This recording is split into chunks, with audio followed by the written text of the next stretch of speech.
કુળની દીકરી અમરબા લગ્ન થયેલા સાહેબ એની હાહુબાઈને તેડીને જોઈ છે. પરબધામ આવ્યું છે. એ વખત હમણાં કોરોનાનો રોગ નીકળ્યો હતો ને, એવો રક્તપીતીયો રોગ નીકળ્યો તે વખત અમરબાને એના હાહુબા લઈને જોઈ છે.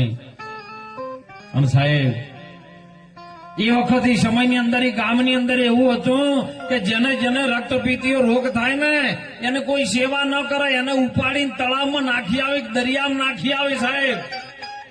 કારણ કે રક્તપીતીયો તો ચેપી રોગ હતો ને એકબીજા નડે ને એટલે ઉપાડી નાખી આવે. ઘણા બધા દર્દીઓ ચોકણે સાહેબ. એમાં દેવા નામનો રબારીનો દીકરો સાહેબ, એને લાગુ પડેલો રોગ, પણ કોઈ ખબર ના પડવા દે, સેવા કરે. અને ત્યાં થઈને અમરબા અને એમના હાહુબા નીકળ્યા છે. અમરબાની હાહુબાએ અમરબાને કીધું કે તડકો ધોમ થઈ ગયો છે, આપણે હેડીને થાકી રહ્યા છે, એક ઘડીવાર માટે જરા વિહમો કરો, તમે કોઈ બેહો, પણ પેલી બાજુ જે ઝૂંપડી છે ને એ બાજુ ન જતા. કે કેમ? કે એ બાજુ છે ને એક બાવો રહે, કામણગારો છે. એ કદાચ જો તને કામણગારી બનાવી દે અને કદાચ કોઈ મંત્રથી આગા પાછું કરી દે તો સાહેબ હું શું કરું? પણ ભર નીંદર થાકીને આયેલા હતા. અમરબાના હાહુબા નીંદરમાં હુઈ ગયા સાહેબ. અમરબાને આપણે કોઈ પણ અહીં તો મનુષ્યને આપણે કહે કે હોય ન જતા, એટલે તમારી નજર ને તમારી સુરતા હમણાં જાય વધારે. બોર્ડ નહીં મારેલા હોતા બજારમાં, અહીંયા કોઈને કચરો ના નાખો એટલે કચરો એ જ નાખે. અહીંયા કોઈને બાથરૂમ ન જવું એટલે માણસો એ જ જોય. અમરબાની નજર પડી સાહેબ, આપ મારી હાહુબા કે છે કે ભાઈ શું છે, મારે જોવા તો જવું પડશે. હવે એમના હાહુબા હોઈ ગયા છે અને અમરબા એ બાજુ ધીરે ધીરે ધીરે જઈને કટલું ખોલીને સાહેબ ઓપડે છે. એમાં દેવો છે ને એ સાહેબ દર્દીઓની સેવા કરે ને, એમાં ઉજમ નામનો એક માં એમને દેવો બા આમ સાફ કરે છે સાહેબ. પાણી ગરમ મૂકેલું સાફ કરે ને અમર બા જોઈ રહેલા. વાત આવી સાહેબ. ઉજમ્બા ને પૂછ્યું દેવે, અને ઉજમ્બા રાડ પાડે કે દેવા તું અમને અડેની બાપ, તું અમને શેટેથી રોટલો હાલ, શેટેથી ચાય પાણી રેડ, પણ આવું ન કરે. કદાચ આર્યો રોગ લાગશે તો તું શું કરે? તું અમન નાડ બાપા, રોગ તને લાગુ પડી જાય.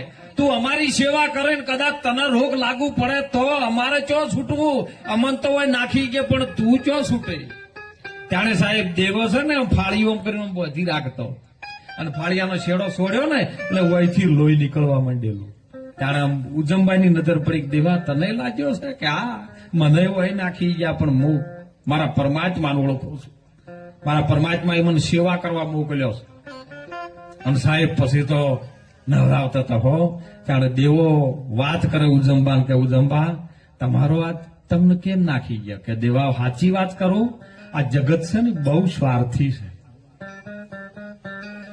તને હગ લાખો મળશે, તારા મનને નહીં મળે હો. બુંદ ના ઘણા મળશે પણ નાદ ના નહીં મળે. છેલ્લી વેળા આવશે ને એટલે મહાપુરુષો સંતો કહે છે કે જયારે અસલ રોગ લાગુ પડે ને ડોક્ટરો એમ કેમ કે હવે કેન્સર થયેલું છે ને હોય ને તીધા સ્ટેમો પહોંચી ગયું છે, તાણી રહી તો મોઢા મળવાનું ચાલુ થઈ જાય. કનવરજી બધાને ખબર છે કે મને આવી રીતે હતી, મારી એ જવાની હતી. ઉજમ્બા કે છે દેવાને કે ફૂલ મારી જવાની હતી, આજુબાજુના માણસો મને જોવા આવતા કે આવી રૂપાળી બાઈ કની છે આ. પણ સમય જતો જતો જવાનીમાં કોક દાડો સાહેબ જવાની તો જતી રહી. નોમ જ હતું ને જવાની, એટલે જતી રહી. અને સાહેબ 1000 મણ દૂધ હતું પણ લેબુનો છોટો પડી ગયો, ફાટી ગયું. અને રોગ લાગુ પડ્યો ને એટલે મારા ઘરવાળાને મને નાખવા ગયા ને એથી દેવા તું લાયો છે. અમરબાન ચટકો લાગ્યો. હમણાં સાખીમાં કોક બોલ્યું હતું સાહેબ, રામ ચટકો લાગ્યા વિના ક્યોથી રીજે. ચટકો લાગવો જોઈએ હો. ચટકો તરત લાગે ને આખી જિંદગી જતી રહેતો ન લાગે એમ. ચટકો લાગ્યો કે કદાચ આ વયનું આમ થતું હોય તો હું પણ આહિરની દીકરી છું, કદાચ તારી દશા મારી આવે ને મને વય નાખી દો તો દાગીનાના પોટકા ઉતારવાનું ચાલુ કરી દીધું સાહેબ. પોટકું લઈને આપી દીધું એની હાહુબાને. એની હાહુબા કેવું, બેટા અમર હાલો કે બા હવે તમારે જવું હોય તો જો, મારું નામ અમર છે પણ હવે ઓમાં કોણ અમર છે એ મારે જોવું છે. દેવો કે છે કે બેટા અમર શું કરી રહી છે આ? કે બાપા હવે તમે ગમે એ કરો પણ મારે જવું નથી હો. લાજી ગયું એક પલમાં સાહેબ, હૃદયમાં ઝાટકો વાજી ગયો. એમ કહું મારે હવે તમે ગમે એ કરો ને તો મારે મારા પિયર હારે જવું નથી સાહેબ.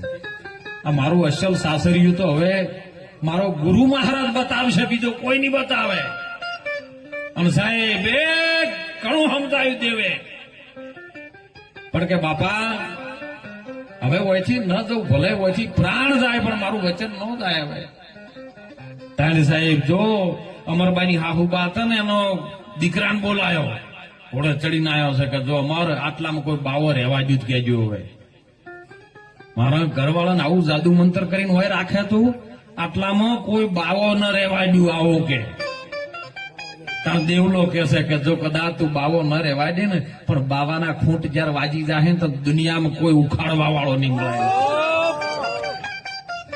હવે ઈ રહેશે. હવે લીધું છે સાહેબ, બધાને નવરાવા ધોરણ સેવામાં લાગી જશે ને.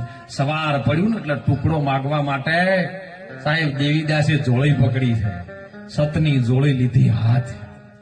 ટુકડો કે જમાડી બધાને લાવું, રોટલા કરીને બધાને ખવડાવું. અને એ સમયે અમરબાઈએ કીધું છે બાપા હવે તો હું હોય છું, સેવા મારે કરવાની, લાવો જોડી મને આલો. તાણ જો ચેવું બોલ્યો છે દેવો.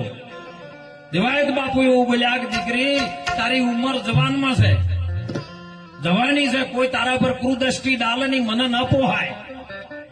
માટે જોડી હું તને આલું માગવા, હું જઈ તું અહીં સેવા કરે.